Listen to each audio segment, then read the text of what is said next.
Hello friends, welcome to my channel. आज मी तुम्हाला दाखवणार आहे वन पॉट मशरूम बिर्याणीची रेसिपी एकदम सोपी आहे। रेसिपी कुठेही स्किप न करता पूर्ण रेसिपी लास्ट पर्यंत नक्की बघा। इथे मी एक पॅकेट मशरूम घेतलेला आहे। आधी मी मशरूमला स्वच्छ धुवून घेणार आहे। तर मी एका बाउल मध्ये पाणी घेतलं आहे। पाण्यामध्ये हे मशरूम टाकून घेतले। सर्वात आधी त्याला चोळून धुवून घेतले, नंतर नळाखाली धुतले आणि मग त्यानंतर मशरूमला एका चाळणीमध्ये काढून घेतले। मशरूम मधलं सर्व पाणी ड्रेन झालं की मशरूमला मी ते कापून घेतलेलं आहे। एका मशरूमचे 4 पीसेस करायचे आहेत। अशा प्रकारे सर्व मशरूम इथे कापून घेतले। एक मॅरिनेशन तयार करून घेते। मॅरिनेशनसाठी एका मिक्सिंग बाउलमध्ये 1 कप दही घेतलेला आहे। तर इथे जे 20 रुपयाचं दही मिळतं, वजनी मापे 150 ग्राम दही आहे, तेवढं घ्यायचं आहे। त्यानंतर 2 मोठे चमचे भरून मी इथे कश्मीरी तिखा लाल मसाला टाकून घेतला, अर्धा चमचा हळद टाकून घेतली, 1 चमचा भरून धने पावडर, तसेच 1 चमचा भरून जिरे पावडर सुद्धा टाकून घेतलेले आहे। त्याचबरोबर मी इथे एव्हरेस्टचा बिर्याणी मसाला घेतलेला आहे। तर इथे मी चिकन बिर्याणी मसाला घेतला आहे। तुम्हाला वेज बिर्याणी मसाला घ्यायचा असेल तर तुम्ही घेऊ शकता। तर 10 रुपयाचं अख्खं पॅकेट मी इथे यूज केलेलं आहे। टेबलस्पूनच्या मेजरमेंटने इथे मी 2 चमचे बिर्याणी मसाला घेतला होता। आता यामध्ये चवीनुसार मीठ टाकून घेतले आणि व्यवस्थितपणे सर्व जिन्नस दह्यामध्ये मिक्स करून घेतले। दहीला छान फेटून घ्यायचं आहे, त्याच्यामध्ये अजिबात गुठळा लम्स राहता कामा नये। आता सगळे मसाले दह्यामध्ये मिक्स झाले की त्यामध्ये चॉप करून घेतलेले मशरूम टाकून घेतलेले आहे। आता मशरूम सोबत तुम्हाला जर काही इथे दुसऱ्या वेजीज ॲड करायचे असतील तर तुम्ही नक्कीच करू शकता, पण मी इथे फक्त मशरूमचीच बिर्याणी बनवत आहे म्हणून फक्त मशरूमच यूज करते आहे। आता मशरूम मिक्सिंग बाउलमध्ये टाकलं की जेवढा पण तो मॅरिनेशनचा मसाला आहे तो सगळा या मशरूमला लावून घ्यायचा आहे। आणि हे मॅरिनेट केलेले मशरूमचं जे मिश्रण आहे ते कमीत कमी 15 मिनिटं तरी रेस्टला ठेवायचं आहे। मी आदल्या दिवशी रात्री हे मॅरिनेशन तयार करून ठेवलं होतं आणि मला दुसऱ्या दिवशी सकाळी बिर्याणी बनवायची होती।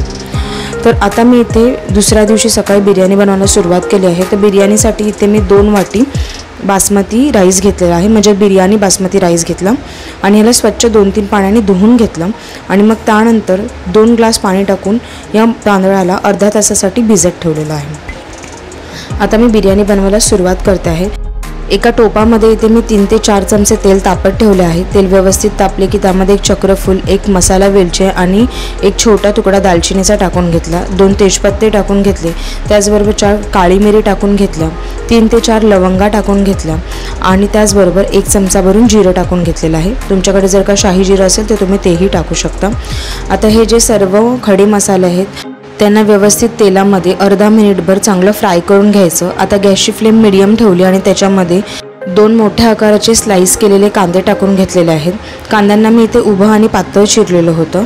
कांदे चांगले या तेलामध्ये परतवून घ्यायचे आहेत। कांद्यांमधला पूर्ण कच्चेपणा जाईपर्यंत त्याला चांगलं फ्राय करून घ्यायचं आहे तेलामध्ये।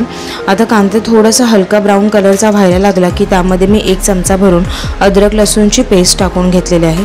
त्याचबरोबर 2 उभ्या चिरलेल्या हिरव्या मिरच्या सुद्धा टाकून घेतलेल्या आहेत। इथे मी लवंगी हिरव्या मिरच्या घेतल्या होत्या। हिरवी मिरची तुम्हाला टाकायची असेल तर टाकू शकता, अदरवाईज ते ऑप्शनल आहे। अद्रक लसूणची पेस्ट जी आहे ती तेलामध्ये अर्धा मिनिटभर चांगली फ्राय करून घ्यायची। गॅसची फ्लेम मीडियमच ठेवली आणि आता यामध्ये मी 1 मोठ्या आकाराचा टोमॅटो कापून टाकलेला आहे। टोमॅटो थोडासा मी आबडधोबडच कापलेला होता, म्हणजे थोडासा मोठा कापलेला होता। आता मी यामध्ये पुन्हा थोडं मीठ टाकून घेणार आहे। लक्षात ठेवा, आधी पण आपण मॅरिनेशनमध्ये मीठ टाकलेलं होतं, तर जास्त मीठ झालं नाही पाहिजे, त्यामुळे मिठाचा अंदाज येत असेल तर त्यानुसारच मीठ टाकायचं आहे। तर टोमॅटो 30-40 सेकंद चांगला फ्राय झाला तेलामध्ये की लगेचच जे मॅरिनेशन होतं मशरूमचं ते सर्व मॅरिनेशन या टोपामध्ये टाकून घ्यायचं आहे। आणि टोपाला थोडासा मसाला तसाच लागलेला होता म्हणून मी त्याच्यामध्ये थोडंसं पाणी टाकलं, म्हणजे 3-4 चमचे पाणी टाकलं आणि तो सुद्धा मसाला मी टोपामध्ये टाकून घेतला। एकदा सर्व जिन्नसला मिक्स करून घेतलं आणि मग त्यानंतर टोपावरती झाकण ठेवले आणि 5 ते 6 मिनिटे स्लो फ्लेमवरती या मशरूमला शिजवून घेतले आहे। 5 ते 6 मिनिटानंतर मी टोपावरचे झाकण काढले, एकदा मशरूमला फिरवून घेतले आणि मग यामध्ये मी थोडीशी बारीक चिरलेली कोथिंबीर टाकून घेतली। पुन्हा मी टोपावरती झाकण ठेवले 5 मिनिटांसाठी। गॅसची फ्लेम स्लोच ठेवायची आहे। 5 मिनिटानंतर पुन्हा टोपावरून झाकण काढायचे आणि एकदा या मसाल्याला चांगलं मिक्स करून घ्यायचं। ह्याच्यामध्ये मी 1 चमचा भरून कसुरी मेथी टाकून घेतलेली आहे आणि मग त्यानंतर 2 ते 3 ग्लास मी ते पाणी टाकून घेतलेलं आहे। तर जेवढा माझा राईस होता त्यानुसार मी ते 2 मोठे ग्लास पाणी टाकून घेतलेलं आहे।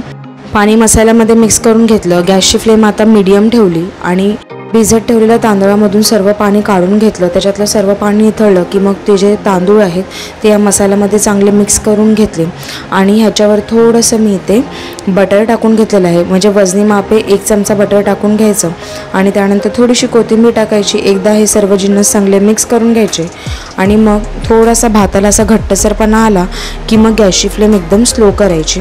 आणि आता गॅसची फ्लेम स्लो करून मी टोपावरती झाकण ठेवले 5 ते 6 मिनिटांसाठी.